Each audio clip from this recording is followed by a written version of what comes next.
Shocking new reality show that has people asking if television may have finally gone too far. This is a show called Eaten Alive, and, well, we believe that says it all. ABC's Rena Nynan has our story.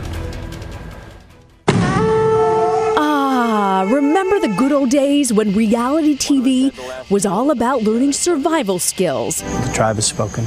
Meeting the love of your life. Will you please kiss your bride? Or learning how to cope when people stopped being polite and started getting real. What are you gonna do, hit me? Well, times they are a-changing. My name is Paul Rosley. I'm about to be the first person that's going to be eaten alive by an anaconda. I don't expect anyone to believe us until we show it. Yes, you heard that correctly. The Discovery Channel is promising us to go where American television has never gone before, with the December premiere of Eaten Alive. The name pretty much sums it up, as the network is promising filmmaker Paul Rosley will indeed be eaten alive by a giant snake after covering himself in pig's blood while wearing a custom-built suit. It's going to be a challenge.